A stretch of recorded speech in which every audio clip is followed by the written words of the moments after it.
Mindset is everything. I truly believe this. Do we each have our own struggles and obstacles? Yes. Can we overcome them with the right mindset? Absolutely. And this is no different when it comes to our insecurities. Now, we all have insecurities. And this isn't about, oh, this is how you can eliminate any insecurities you may ever have ever. This isn't that, because there may be an insecurity that you have that is completely justified because of your past experience. But it's about how you handle that security so that it doesn't dampen your life, or worst case, jeopardize the relationship with that person that you want. It's like the question of bravery. Bravery isn't the man who faced the beast without fear. It's the man who faces the beast despite having fear.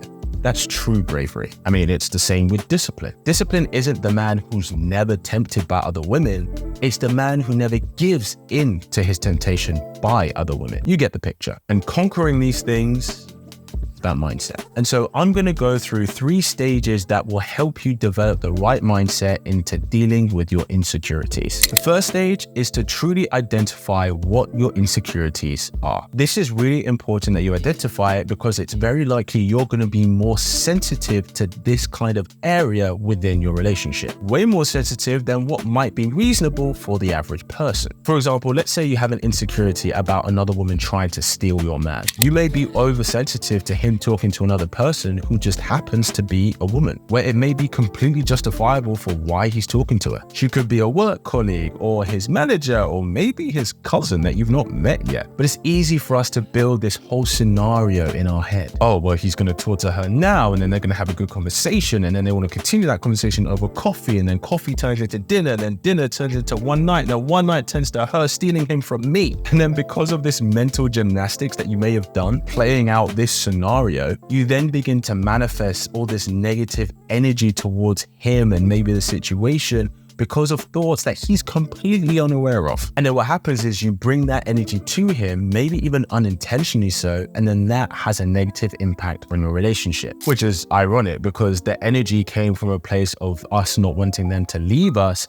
But then because how we're behaving with them, because of the energy we're holding with that thought process, that actually pushes them away where they're more likely to leave us, all because of one conversation they might have had. Having awareness of what your insecurities are important, because when these scenarios come up, you can just check in with yourself. Just check in with yourself and acknowledge and think, okay, am I overthinking this, which is leading to these negative thoughts, which is leading to these negative feelings? Are the thoughts I'm having justified by the environment? Because how we think directly impacts how we feel. So if we want to change how we feel, we need to change how we think. And awareness of our insecurity is the first step in doing that. Which brings us nicely onto the next stage, which is accept what you can't control. It happens way more often than it should that we stress and worry and pour so much energy into things that we actually can't control. And that's not saying that some things aren't justifiably worth thinking about, but putting high levels of energy and investment into something that we can't control only ages us faster and dampens our spirit. We have to be able to accept things that we can't control,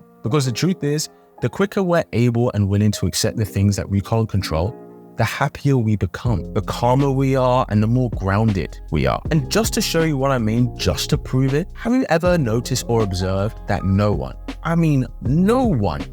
ever stresses about our lovely, glorious Earth being swallowed up by a black hole in space? Like, no one worries about it. But theoretically and realistically, that is a possible outcome, and it could happen at any time. It may have actually happened before this video is released, so you may not even be watching this right now. Yet no one worries and no one stresses about it. People just go about their everyday lives without worrying about it at all. Why? Because there is literally nothing we could do about it.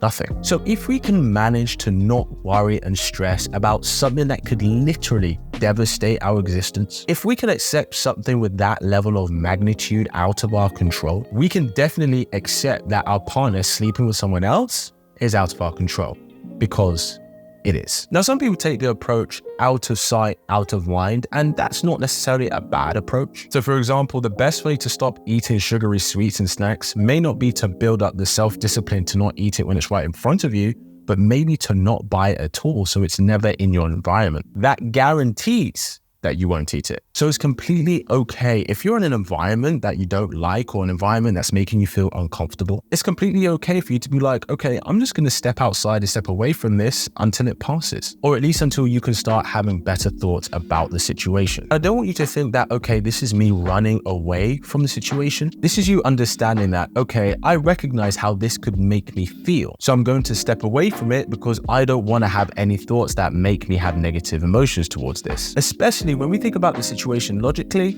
it may not be as bad as we think. And the third stage is to know exactly how you're going to handle it. So let's take cheating, for example. You may not want to hear this, but you actually cannot control whether your partner decides to cheat on you or not. But you can control how you'll handle it if that scenario happens. Stressing whether he's going to cheat or not is just going to bring about bad energy towards the relationship, which isn't good for you both anyway. You'll be actively looking for signs, you'll be over questioning things, start to get paranoid if he's in the toilet for a little bit too long. But when you know and you've established exactly how you'd handle worst case scenario, you can relax and you don't build up an anxiety towards it. It's like having insurance for driving. When you drive, you're not constantly super aware and super sensitive about the fact that you might get into an accident that isn't your fault, even though that is a very possible reality. The chances of you getting into an accident is much higher than the chance of you crashing on an airplane. But the reason we don't stress is because we know exactly what would happen because we have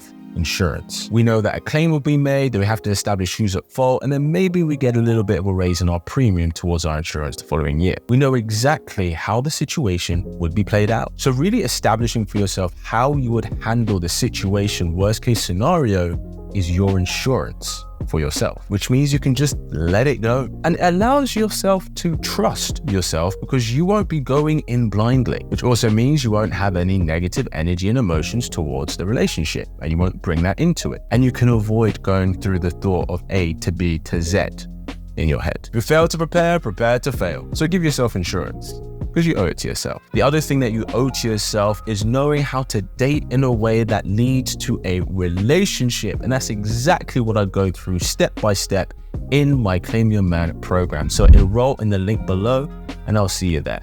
Thanks for tuning in and I'll see you in the next episode. And as always, keep it slick.